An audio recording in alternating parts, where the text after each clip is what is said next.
YouTube est aujourd'hui bien plus qu'une plateforme de vidéos, c'est une véritable levier de visibilité, d'influence, d'opportunités économiques. Mais comment créer du contenu qui attire une audience, fidélise une communauté et ouvre la voie à la monétisation? C'est la question au cœur de cette nouvelle édition Kasumay Tech. Bonsoir à toutes et à tous, bienvenue dans Kasumay Tech, votre rendez-vous hebdomadaire consacré au numérique, à l'innovation, à l'entrepreneuriat et aux métiers du futur. Ici Moustapha Cissé, accompagné de notre chroniqueur Salif Mané. Ce soir, nous abordons un sujet qui intéresse des milliers de jeunes, comment réussir sur YouTube et transformer sa passion en véritable activité professionnelle. Notre invité est Lai Roby, entrepreneur et spécialiste de YouTube. Il accompagne des créateurs de contenu dans la création, l'automatisation et le développement des chaînes grâce à son expertise en YouTube Studio et Google AdSense. Avec lui, nous allons découvrir les clés pour construire une chaîne performante, comprendre l'algorithme de YouTube, éviter les erreurs des débutants, mais aussi apprendre comment générer des revenus grâce à la création de contenu. Bonsoir Lai Roby et bienvenue sur Kasumay Tech. Bonsoir monsieur Cissé. Merci beaucoup. Alors je rappelle que Lai Roby, créateur de contenu, mais il est spécialisé sur tout ce qui est création de contenu sur YouTube. Il fait partie parmi les premières personnes qui ont maintenu YouTube, donc il est déplacé pour venir lui remettre ce trophée-là, ce magnifique trophée. Et vraiment, chapeau et toutes mes félicitations. Lai. Salif, bonsoir. Bonsoir Moustapha et bonsoir à notre invité Lai. Dinañ waxtaanee lépp loo xamante ni création de contenu lan mooy YouTube ak naka la ñuy créer contenu sur YouTube, algorithme yi naka lay fonctionner, mais aussi naka la ñuy monétiser suñu contenu grâce à YouTube. Loolu la ñuy waxtaanee ak suñu invité. Alors kan mooy Lai? Lai Roby mooy Abdoulaye bu dëkk Lindiane, créateur de contenu ci spécialité YouTube, Google AdSense. Salif, ñu may la nga dalal suñu invité bi. am contentement di la dalal tey. Merci. boo xam te ne ñuy wax si affaire boo xam te ne dafa am njëriñ. te surtout suñu mbokki ndaw yu nekk si biir région Ziguinchor. si affaire création de contenu. te xam naa ni tey da ngay wax leneen loo xam te ne. après dina jàppale suñu ndaw yi parce que. suñu ndaw yi ñuy fii di créer contenu. mais est-ce que réellement dañuy xam luy réalité luy création de contenu. Merci beaucoup. Réalité luy création de contenu. Lai, lan moo la motiver nga lancer sur la création de contenu mais spécifiquement sur YouTube?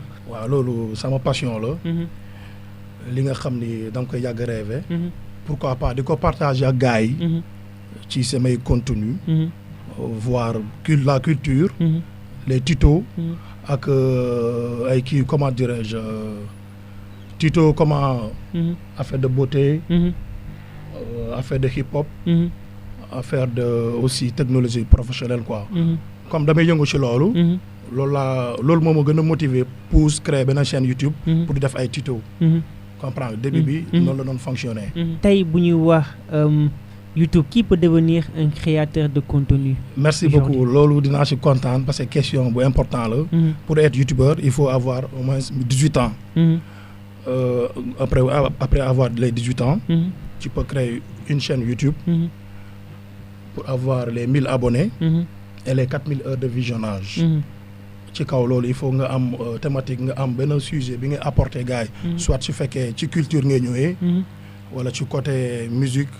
wala ci côté showbiz bi. wala ci côté entertainment bi. pour lancer aussi YouTube. est-ce que jaar na nit yi am ay. waaw laaj na compétence il faut d'abord nga am lu nekk ci bopp bi. il faut nu mu dee il faut nga jàng. comprendre pour mën a lire yeneen texte YouTube yi. pour mën a comprendre fii lan la ñu wax lu ñu waxul. la majeure des parties ñoo ngi ci YouTube mais xamuñu naka la YouTube di fonctionner wu yow en tant que spécialiste dans ce domaine-là. lan mooy sa xalaat ci loolu. Voilà, pour être youtubeur. La première des choses il faut nga créer ses contenus original. li nga xam produit bi nga xam ne yow yaa ko moomal sa bopp. lu tax ma wax la loolu. boo amee les 4000 heures de visionnage. et les 1000 abonnés. boo jëlee sa vidéo su ma jëlee sa vidéo wala jël vidéo chroniqueur bi. monsieur Mané. su demee après 4000 heures de visionnage su ma tey suñ ko yóbbee YouTube. xam nga dañuy examiner les vidéos. loolu contenu kii lañ koy wooye réutilisation de contenu. YouTube day bañ monétiser sa chaîne quoi. léegi beaucoup de youtubeurs dañuy def ay erreurs yooyu noonu. parce que dañuy jël benn vidéo TikTok wala yeneen plateforme yi jël di ko coller di ko monter dugal ko ci chaîne YouTube yi alors que YouTube dina bàyyi loolu mu jàll bu jàllee ba pare après les 4000 heures de visionnage et les 1000 abonnés xam nga da ngay demander de monétisation foofu la ñuy seen techniciens yi fa la ñuy toog di xool bu ñu xoolee bu ñu xamee ni yow da nga réutiliser ko da nga jël contenu jàmbur dañuy bañ sa monétisation waaw ñu bëri dañuy def erreur ba pourtant dañuy ne matal naa 4000 heures de visionnage yi am naa 1000 abonnés yi waa YouTube dafa bañ sama monétisation kooku côté créateur de contenu la boo ñëwee ci côté artistes yi mu tey mun naa télécharger benn instrumental mais benn beat benn artiste bu nekk Europe wala États-Unis ma jël loolu enregistré ci sama voix dugal ko am samay followers am samay 4000 heures de visionnage am samay abonnés nga demandé YouTube bañ ko xam nga lu tax bañ ko instrumental jàmbur bi nga jël la quoi nga jël waaw d'accord moo tax bañ loolu mooy erreur bi loolu dinañ ci revenir par rapport à ça surtout droit d'auteur dinañ ci revenir alors Salif tey gis nañu créateur de contenu yu bëri nañu et que la majeure partie ñoo ngi ci YouTube mais ils savent pas réellement naka la YouTube di fonctionner wu te lan moo ci sa xalaat par rapport ak loolu. bon comme lu mu ko waxee rek. il faut que les créateurs de contenu ñu am benn mindset ba xam te ne. il faut avoir l'habitude de se former. yàgg naa ko wax daa mel ni chaque jeudi. bu ñëwee fii dama koy wax te du ma ko tay di ko waxaat. gars yi ne war nañu former war nañu xam culture boo xam te ne.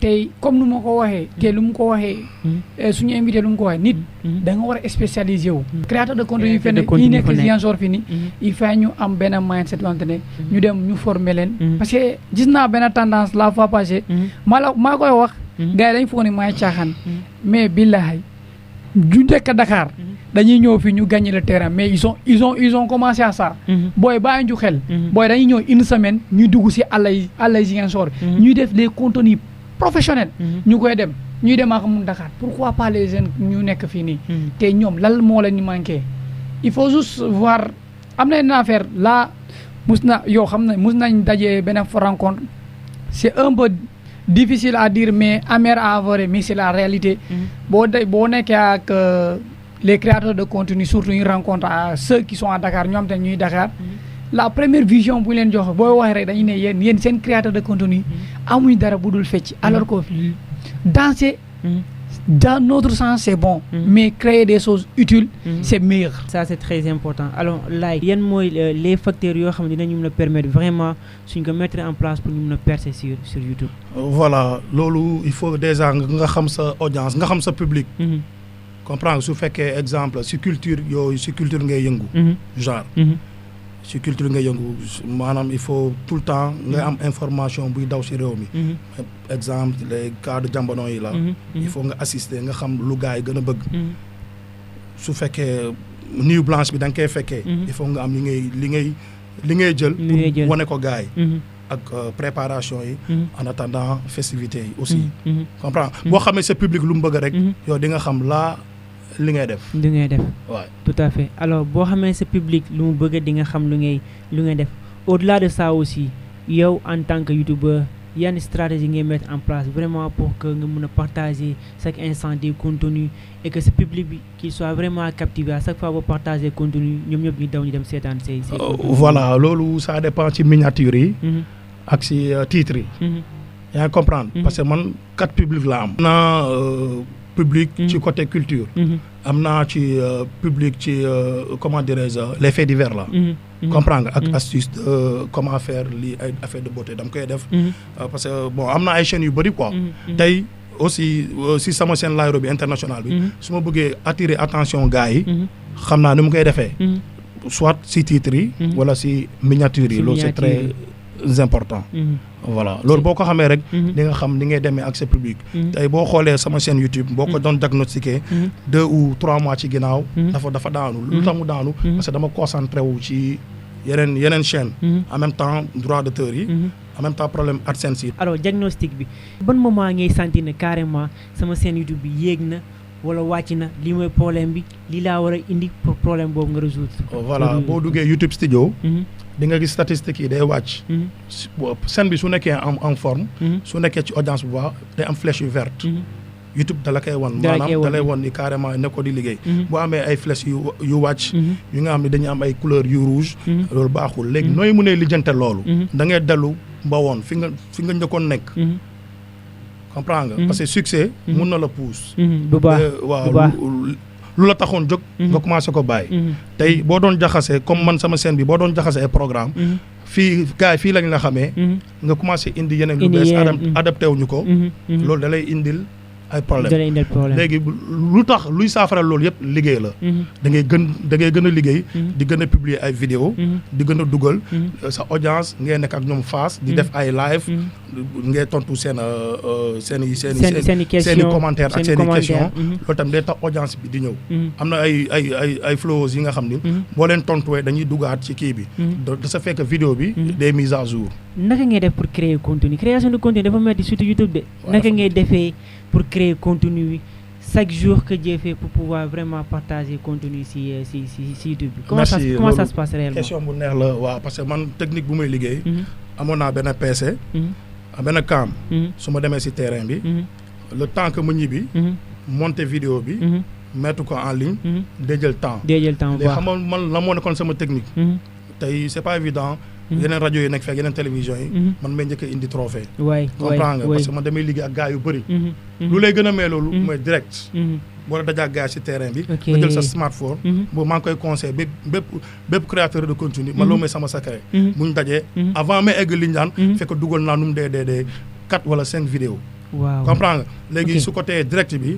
am na feneen fu ñu ne les temps forts de 10 minutes ou bien 5 secondes man foofu laa rawee gars yi parce que man jàng naa technologie comprends nga waaw foofu laa doon da ngay gis ñu daje si benn béréb laayro bi dugal na 10 vidéos te alors que yow benn nga dugal léegi bu mu doon def live foofu laay dagg les temps forts ma dugal te man bu may def live du ma jël logiciel doo jël logiciel waaw mun naa ko def mais du ma jël logiciel mais day yéex comprends nga léegi logiciel yi tout le temps day am intervalle de 20 wala 19 wala 17 secondes léegi bu la amee ku la raw rek internet yi dañuy génn seeti ko waaw léegi man sama secret loolu la léegi su ma yeggee gàlle PC yu may jël ak yu gën a important damay ñëwaat monter ko tranquillement sama PC wala sama smartphone lu ci gën a bëri sama portable ay liggéey parce que voilà foo dem ñun fu nekk suñu bureau la mun naa nekk fii def live mun naa nekk fii créer contenu jàllale ko c'est pas facile comprendre il faut nga am ay application yu sophistiqué yi nga xam ne xam nga ko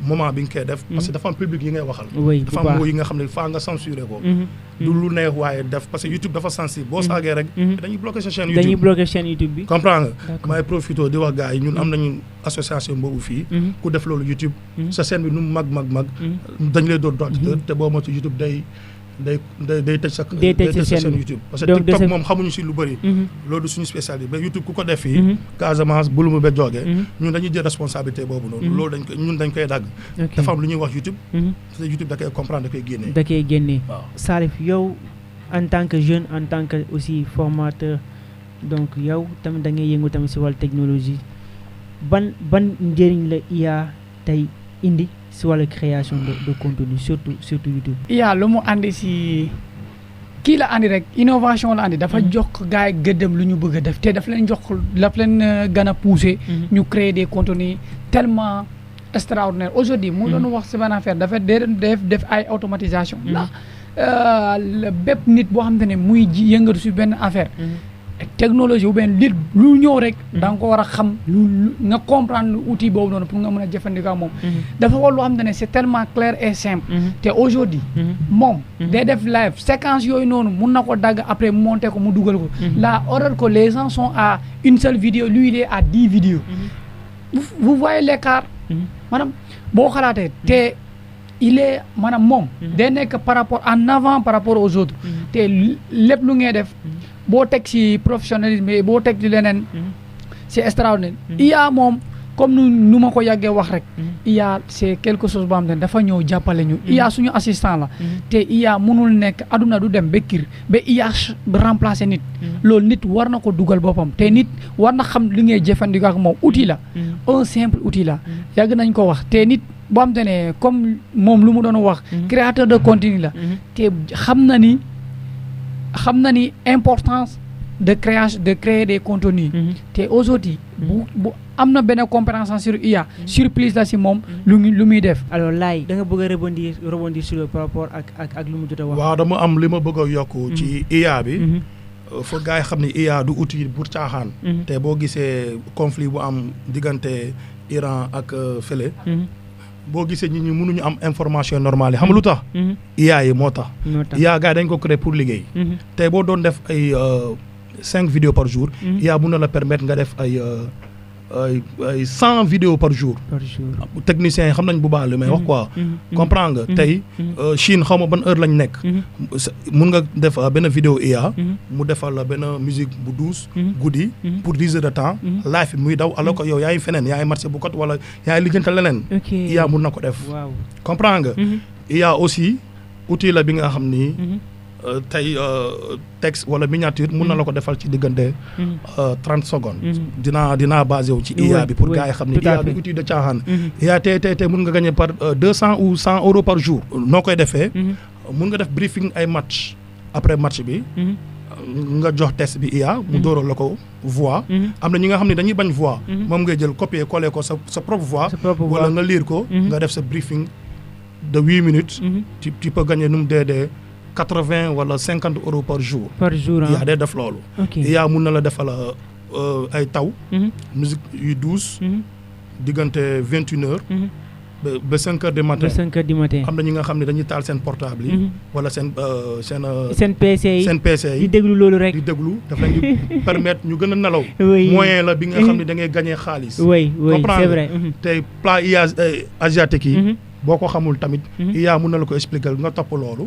ñi def restauration laay waxal fii. ñu koy topp. def ko tuto de 10 minutes. nu mu dee de vidéo bu 10 minutes. tu peux gagner 250 wala 300 euros. IA moo la koy permettre. mun nga liggéey ci IA. 10 vidéos par jour. te alors que temps normal. 10 vidéos par jour day xaw a métti. day métti trop. noo koy daggee séquences yi. noo koy monter day jël temps. trop. waaw IA dafa yombal sunu mbir. dafa yokk kii bi paresse bi aussi. waaw surtout comme commenter samay description IA laa koy jox. loolu erreur la. li ma waroon jàng du ma ko xam. baax na quoi.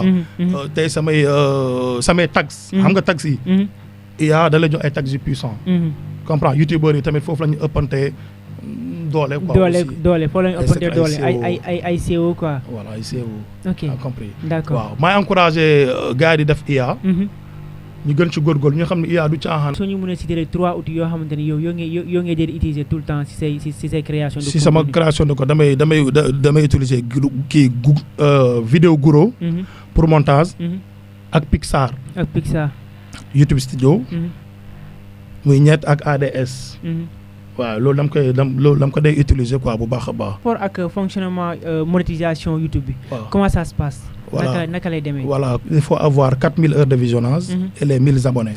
léegi boo amee 1000 abonnés yi. après nga demander monétisation. il faut après ci loolu. da ngay am compte AdSense. comprends nga moom moo lay permettre.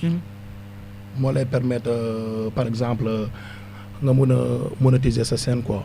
daf lay permettre nga nekk partenaire ak YouTube am na benn façon partenaire da ngay am gestionnaire comme ñun man am naa ko.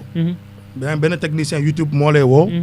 live mu lay jox ay consignes man am naa loolu am na ñi nga xam ne amuñu loolu. mais man am naa loolu. comprendre waaw. d'accord ça c'est important. source de revenu hormis publicité yi ngeen def da ngeen def publicité si sa page YouTube. waaw damay def ay publicité. ça dépend t-shirt wala ay flocage mais du su seen bii nii. loolu c'est très important. day fay. waaw day fay quoi damay def ay publicité. tey boo ñu waree jox benn tarif publicité sa publicité ñaar lay doon xam naa ne dooñu jox tarif exact bi mais fourchette ñaar la mën a doon laay. waaw séquence de comme su may dugal vidéo. intro ba ci outro bi.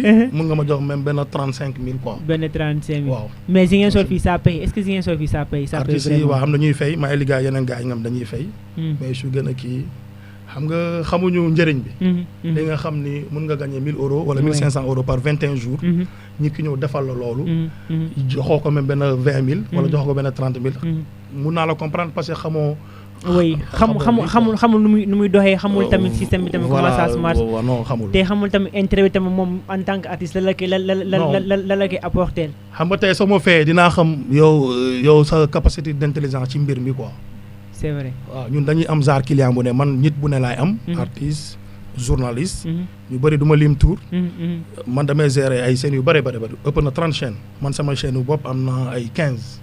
ok waaw am naa yuy monétiser am naa yuy démonétiser. justement la moo tax ñu def loolu. voilà xam nga YouTube il faut nga am compte AdSense. mooy compte AdSense bi mooy bi nga xam ni. moo lay permettre xaalis bi dugg foofu noonu. comprends nga YouTube laayro bi daf may fay. AdSense. notre destin en main fay ma AdSense maa jégalu maa lim sama yeneen chaîne. allez-y ak yeneen xam nga autorité des dangers. dugal ko ci AdSense bi. léegi paiement bi xam nga nu muy demee. laayro bi buy fay sama AdSense su ma fa gagné 250 € wala 300 €. beneen bi dugal 100 beneen bi dugal 400 loolu la ñuy accumuler envoyé ko benn yoon léegi banque bi benn yoon la lay daggee boo ko defee chaîne différent banque bi da lay dagg. bu dee 10 cents la banque bi da lay dagg 28000 10 fois. 28000 10 fois 10 fois. voilà état Sénégal nag gestu si loolu man lu ñu may dagg dafa bëri xaw ma ñeneen ñi. mais man lu ñu may dagg dafa bëri. parce que man damay fay fiscal États-Unis xam nga monde bi dafa avancé. trop nga nekk Ziguinchor nekk Lindiane. nga ne leen man damay fay fiscal États-Unis fi nga xam ne nekkul si business bi. xam nga mënu ko comprendre. oui Salif par rapport ak loolu. dañuy am benn problème boo xam te ne buñ ko réglé wul. dañuy coûter très cher. fii nii Ziguinchor. amuñ gars yi dañuy utiliser le numérique mais xamuñu culture numérique te xamuñu njëriñ culture numérique. te ku amul culture numérique. boo ko taxé yeneen somme bu muy wanoon day ne waaw. kii affaire bu yomb ni lii la may taxé alors ko xamul si ginnaaw lan moo ci nekk. te liggéey boo xam te ne liggéey bu am doole moo ci nekk. bu baax bu weesoo loolu. IA bu muy wax tam IA. yàgg nañ ko wax te duñ ko tay wax. IA. outil bu puissant la. IA te mun na waxloo ku nekk. te IA te ku nit dañ ko war a moytu bu baax a baax. xam nga ni gars yi boo nee IA ou bien nga ne leen man coach IA la ou bien lii IA la. automatiquement imagination bu gars yi la yóbbu. alors que imagination bu yeegul foofu noonu. il faut ñu wax gars yi que. IA du remplacer kenn. IA. ñu utiliser ko avec la modestie. Utiliser ko avec la modestie. ça c'est très important aussi. Alors là sànq ñoo ngi woon évoqué tamit ci aspect droit d'auteur. droit d'auteur par rapport ak artistes yi nekk fii Ziguinchor fii. merci beaucoup comment ça se passe loolu tamit. kontaan naa ci question boobu.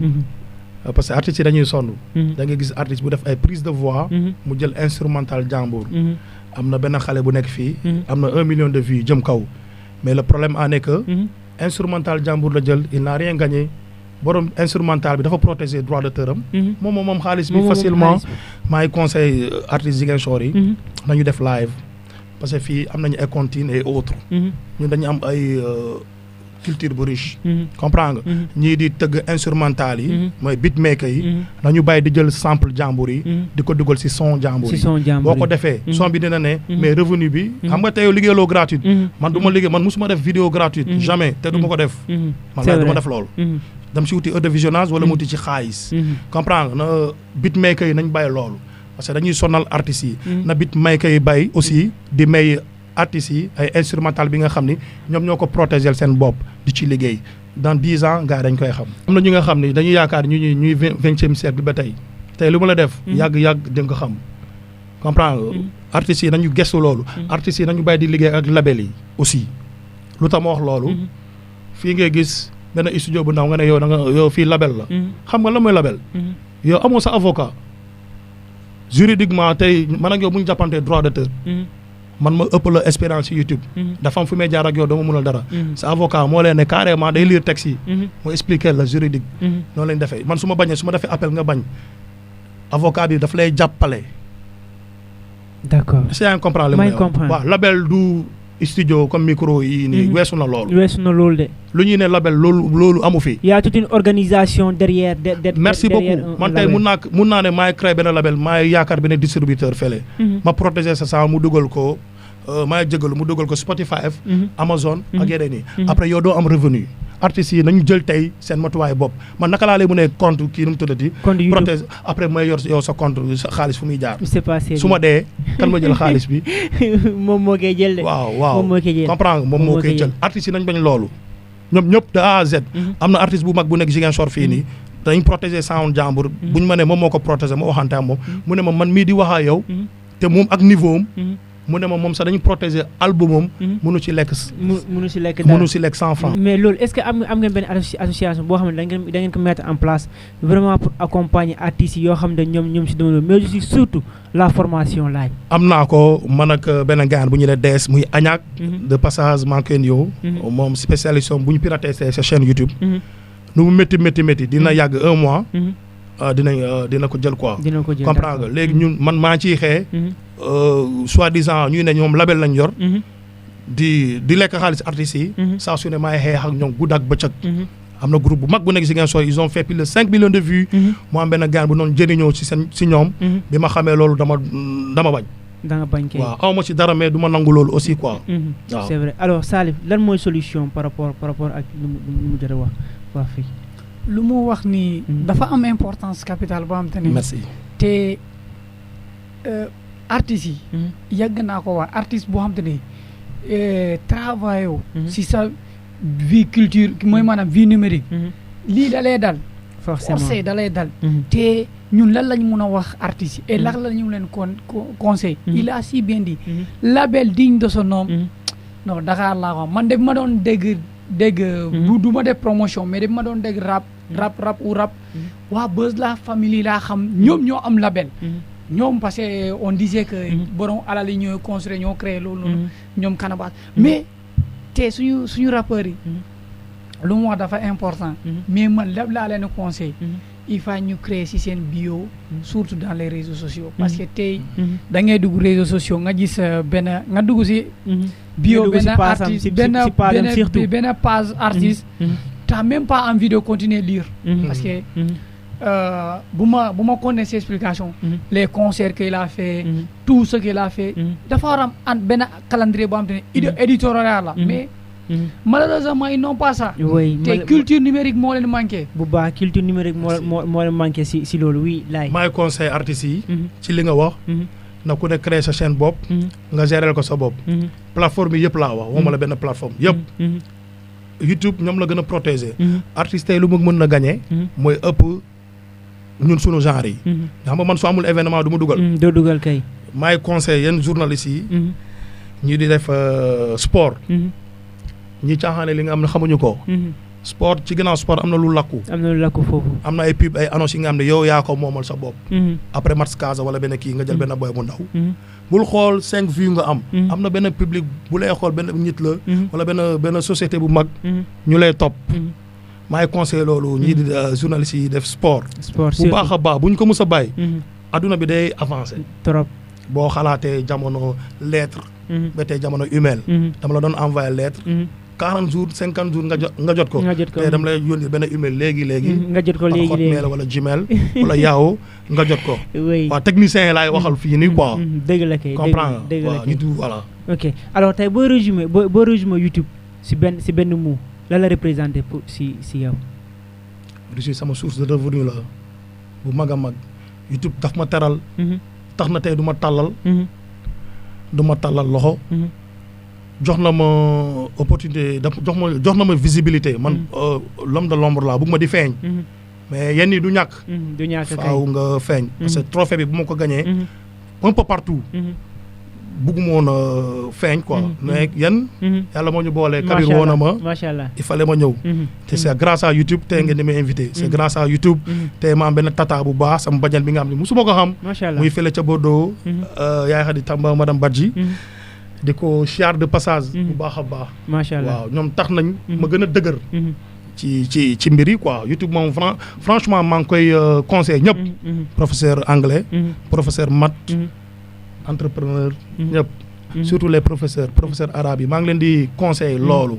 lu tax ma wax loolu. bu dee ni nga ma permettre. allez-y.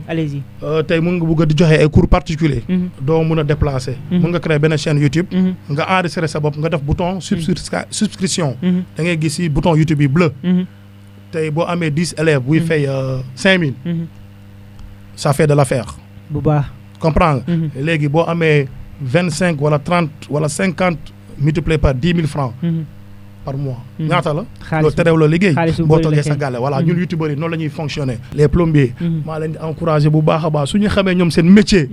barki yàlla ils vont réussir si réseaux sociaux yi tey sa chaise anglaise bu paanee. amoo pexe. YouTube ngay def nga xool benn tuto comment régler ça comment réparer ça. dañ ciy jàll. dëgg la YouTube dafa graaw. comprendre nga toog. 21 jours nga am salaire 1,5 million. c'est le plus grand réseaux sociaux moo la may loolu. su fekkee da nga sérieux. c'est le plus grand école. il faut ñu wax ko su fekkee da nga ko teg ci yoon quoi nga xam la mu la tax a jóg. keroog dëgg naa checké di ko wax. mu ne boo xamee sa vision. bu la kenn déstabiliser la parfaitement raison. dëgg maa koy saluer. wax boobu daf ma marqué bu baax a baax. macha allah waaw liggéey day fay. may conseil ñëpp. nañu dellu si réseaux sociaux yi. réseaux sociaux yi. kii di utiliser IA. na bàyyi di ko fooyee IA du pour caaxaan. pour caaxaan oh le gars xamuñu ko. IA dafa puissant comme ça waay ñu ko waxee. voilà maa ngi siyaar sama famille. madame Diop depuis Sédhiou bu baax a baax. madame Tamba sama yaay États-Unis maa ngi koy bëggee. sama yaay ju baax ji. fële ca Dakar Roxi. Badji. permettre leen ma siyaar sama femme bi bu baax a baax. madame Goudiaby macha allah. vraiment daf may accompagner ci xeex yi bu baax a baax. aw ma fay xam nga YouTube léeg-léeg nga yeewu 4 heures. 3 heures. di def ay montage nga am femme bu lay accompagner ci loolu. c'est pas évident. maa ngi koy delloo njukkal bu baax a baax. sama ñaar tur tànk yi. ajaratu ak turandoo sama yaay. maman. big up à toi aussi. sama famille waa Goudiaby Kounda ñëpp. Lim Dioum. macha allah voilà Lim Dioum vraiment merci beaucoup Laye merci. indi naa leen cadeau aussi. super. indi naa leen cadeau. macha allah. lii ay clé la. pour yéen techniciens yi. merci beaucoup merci beaucoup. voilà tey lii boo koy doon utiliser kenn du pirater sa scène ci lu gën a yomb. maa leen ko may. merci beaucoup technicien bi xam naa moom sama grand la bi di. maa ngi koy char ñëpp. maa ngi leen di char ñëpp ci la bokk kay vraiment merci beaucoup. alors Salif lan mooy sa conseil ak sa dernier mot par rapport ak li ñu jot a waxtaan fii yëpp. bon dafa wax lu xam te ne dafa am njëriñ bu baax a baax. te ñun am culture boobu daf ñuy manqué quoi. culture boobu daf ñuy manqué. te man lan laa koy ñaan. ñun ay yëpp ay entrepreneur la. ñu boole suñu doole. ñu def Ziguinchor. lu mu war a am. te duma dem fu sori sans remercier DJ Nixon. muy ñuy defar liggéey bu am solo. les grands techniciens te ak suñu ñaar techniciens ñoo xam te ne ñëw ñu te ñu leen di sant tan ñu leen di gërëm mooy Doudou ak Laye. vraiment merci beaucoup. merci beaucoup. Cette émission nous rappelle que YouTube est aussi bien plus qu'une plateforme de divertissement.